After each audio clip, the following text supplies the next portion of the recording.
Hey guys, Nick here, and welcome to my spoiler review of Batman vs. Superman Dawn of Justice. And like the title says, and like I just said, there will be spoilers in this video. So if you guys haven't seen the Batman vs. Superman yet, you don't want to have anything spoiled, don't watch this video unless you've seen the movie. Otherwise, you've been warned. So I just got back from seeing Batman vs. Superman for the second time, and I did my spoiler for your review a couple of nights ago when I first saw the movie after I walked out, and I'm gonna repeat what I said there. Batman vs. Superman is incredible. Despite all the negative things people and critics are saying, I loved this movie. To me, it wasn't quite as good as Man of Steel. Man of Steel is one of my favorite movies of all time, and that was a pretty high bar, at least in my personal opinion, for me for this movie to reach. And I thought it was gonna do that, but because I've been hyped for this movie ever since they announced it. But you know what? For me, I loved this movie a lot. Not quite as good as Man of Steel, but that's not a knock on it at all. This movie does have some problems. It's not a perfect movie in any sense, but the problems are so minuscule, at least in my opinion. So to get things started, in the spoiler review, this movie, I think one of the best things that this movie does, in my opinion, is you feel like it was made for DC fans. And there's so much in it, all the Easter eggs, and the way it sets up the Justice League, and you see when Lex Luthor has the metahuman files, and we see Wonder Woman from 1918, we see that picture of her, Chris Pine as Steve Trevor, Herman again from World War I. We see that. We see Cyborg, and it's footage from Star Labs. We see his father and him becoming Cyborg.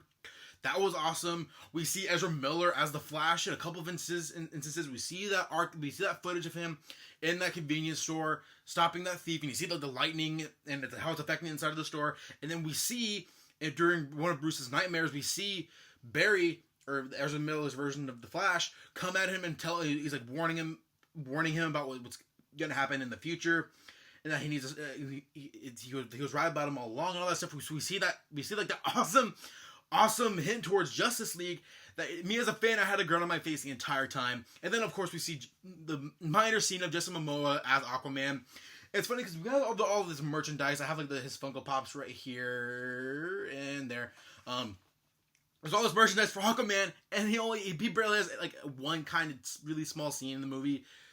It's still an awesome scene to see him as Aquaman, and you see him come out of the water, and you see his eyes are all lit up, and then he attacks the camera, and then super swims out of the way. That was awesome.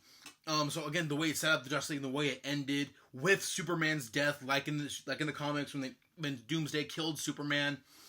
This movie was such a fan service, and I think that's gonna be a lot of people's problems too, or people who didn't like the movie, because people have problems with the pacing of it. And I'll admit, the first time I saw the movie, the pacing was a little off to me, but for whatever reason, watching the movie the second time, the pacing problems weren't really there. Maybe because I already seen the movie, so I already knew how the pace was. But watching the movie a second time, I liked it even more. Which is weird because that normally doesn't happen. I mean, I love the movie the first time, and then I love it. This movie, I saw it for a second time, and I loved it even more. So the pacing issues that I initially kind of had were gone. And maybe because when I first saw the movie, one of the things I actually didn't like, not the movie, but my experience in the movie. I saw the movie at an advanced screening, and I unfortunately had literally the front row seats where you had to look up like this. So I was looking at the movie up like this the entire time. So there were certain scenes that, it was hard to get a good grip of what was going on because of where my head was and how the angle of the movie was, at least for me. But this time I actually got to sit right in the middle row, right where I would like to see the movie. And again, this movie just I can go on this movie probably for an hour. And again, just I loved so many things about this movie. Jesse Eisenberg as Lex Luthor, like I said in my spoiler-free review, was one of the things I was really worried about. Really, the only thing I was worried about in this movie, because I didn't know what kind of Lex Luthor we were going to get, and he delivers such a creepy, such a flat-out evil character in the way he kidnaps Martha Kent, and he finds out that Superman is Clark Kent. And what I love about this universe is that just these characters, they aren't just so blind, just oh, well, we can't assume that, Clark Kent is Superman just because he puts on glasses. And then necessarily address, that issue, but they made, Lex Luthor went out of his way to find out who Superman is, because he sees him as such a threat, even more of a threat than Batman does. because he wants the world to see him like that. This God, like kind of like what the Scoot McNairy's character does when he spray paints false God. He wants the public to see him as a false God. He wants the public to see Superman fail and admit that like this is not your idol. This is not the person you want to look up to. And he's so twisted in the way that he carries himself in this movie. You just feel like he's on the brink of like losing it mentally. And by the end of the movie, you kind of see that in the way that Batman interrogates him at the end after everything that happened with Doomsday. And Doomsday is the one thing. The look of Doomsday is pretty much spot on from the comics, and his origin, the way that they use Zod's body to create Doomsday. And it was cool seeing them use the scout ship from Man of Steel that was originally used as the Fortress of Solitude. And now, since it crashed in Man of Steel, we see it being used by Lex Luthor to ultimately create Doomsday. And I love how this movie, like, you don't forget about what was set up in Man of Steel. Even minor characters like General Swanwick, which was Harry Lennox's character, we see him back. We see Carrie Ferris back, like his major. She's back. And even that one, my really minuscule character of Woodburn, who Lois in Man of Steel, when she wanted to like leak the article about Clark and her finding out that he's an alien and all that stuff. When she leaked that to him, or like the stuff going on with the scout ship and everything, when she leaked that to him, that same character we see in the movie like as like the same character like in the interview about Superman. So we see like how it's tight. It's the same universe, the same characters coming back, and I really like that sense of like this whole universe. Like there's no continuity problems like there is with Marvel. Like I mean, Marvel has its issues, but I'm doing my best not to talk about Marvel because you know what? Like, too many critics are comparing this movie to Marvel movies, and we really don't need any of that crap. This movie is such, and one of the things I said in my spoiler-free review, this movie is so unique in the way that it doesn't. The first I would say like 75% of this movie, it doesn't even really feel like a superhero movie. It just feels like a really great and well-developed movie. Like, you understand why Batman feels the way he feels, why he's so angry with Superman, why he's so angry with the public face of Superman, because he sees it as an alien threat, and what that alien threat brought to Earth, and it killed thousands of people. Again, like I said, like Superman wasn't the one personally responsible, but of course that's how a lot of the public sees him. They blame Superman. And by the end of the movie, the public sees Superman as a hero and the way he sacrifices himself to kill Doomsday. And again, just like I love this movie so much, and I'm trying to do my best to keep everything cohesive in my thoughts. But there's so much. I'm gonna keep going back and forth. One of the things I loved about this movie, Henry Cavill as Superman. Some people had problems with this performance in Man of Steel. They thought he was really stiff and really wooden. I didn't see that at all. I love his portrayal of the character. He's a very flawed and insecure kind of character in that movie. This movie, he still has those insecurities. He's still a flawed character, but he's a Superman we all know and love. He carries himself more in this movie. He's more confident. Like Henry Cavill and Superman himself, I feel like Henry Cavill has really grown into this role. He's had time to really become Superman. And that's the thing too. Like Ben Affleck in this movie, he became Batman.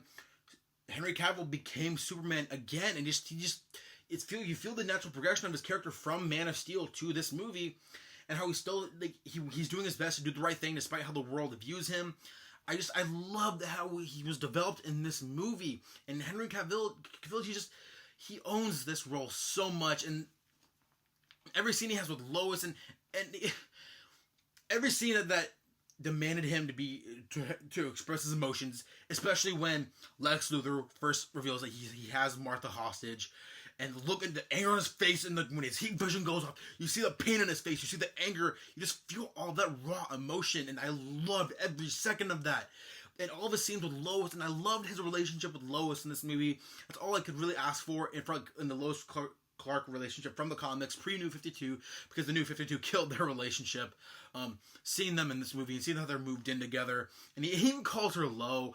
I love the way they developed that relationship, and even by the end of the movie, like, and Lois, people say she's being used as a plot device. I don't get where any of that comes from. Lois plays a role in this movie. These last couple of movies, she plays like a part in like helping them stop the villain.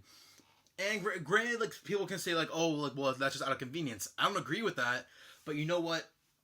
Amy Adams, I feel like any movie I see Amy Adams in, she never mails it in. She always delivers at her best. And in this movie, you feel it you feel like she's at her best. Like, you don't feel like she's mailing it in. Like, if you believe that chemistry between Lois and Clark, and I love that aspect of this movie. And Wonder Woman. Gal Gadot was like, a lot of people have had problems with her casting and her physical appearance, and I just fanboys can be stupid and really sexist, and I never cared about the look of Gal Gadot because I care more about the performance of the character. And Gal Gadot, after seeing the movie a second time, I loved her portrayal of Wonder Woman.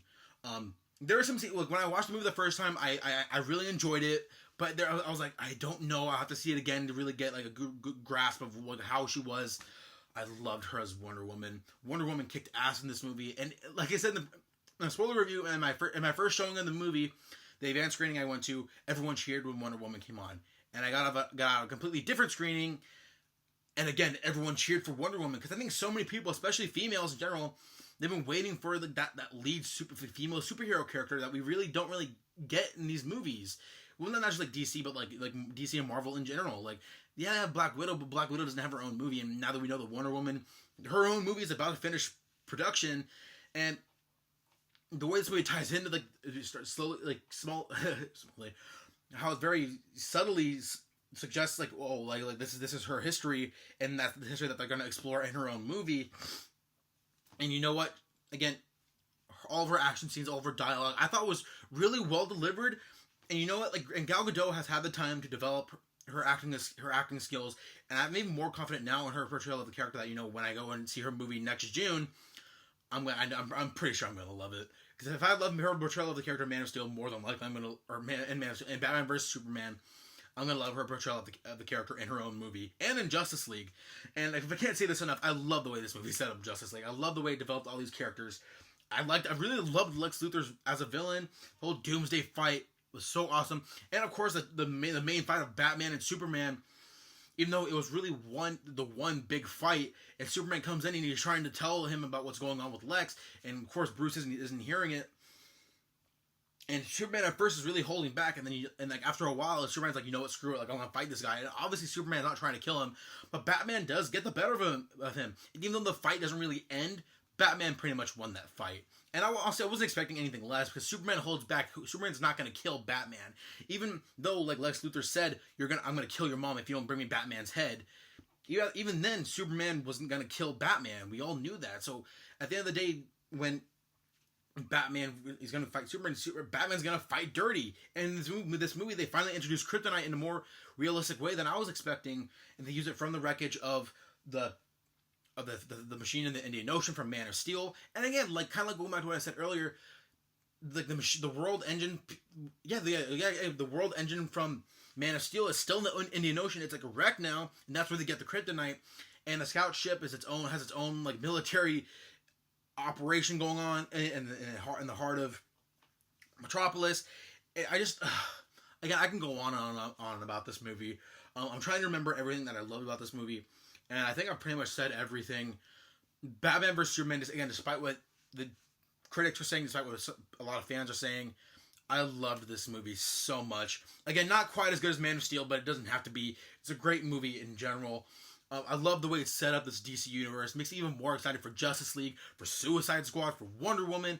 And I can't wait to see all these characters and see them develop in their own movies. And I'm going to go out and see this movie a bunch more times because I loved it that much. So with that being said, that's going to be it for me. So if you guys like what you see here, go ahead and hit subscribe below. If you guys want, you go see my spoiler-free review of the movie. But at this point, you might as well not see it because, you know, you've already seen the movie. But if you guys want to get to more of my thoughts on the movie, you guys can check that out. I do review a bunch of DC shows. Those are all up on my channel. I review some Marvel stuff and a bunch of other nerdy stuff in general, and that's all up on my YouTube channel. Give this video a thumbs up. What did you guys think of the movie? Did you guys love it like I did? Did you guys have some problems with it? And keep things pretty civil. I don't want a bunch of arguing on my channel because, you know, I like to keep things civil. I don't want people to be fighting and arguing. I want people to express their thoughts in a mature and professional way. So again, with that being said, that's going to be it for me. So until next time, guys, have a good one.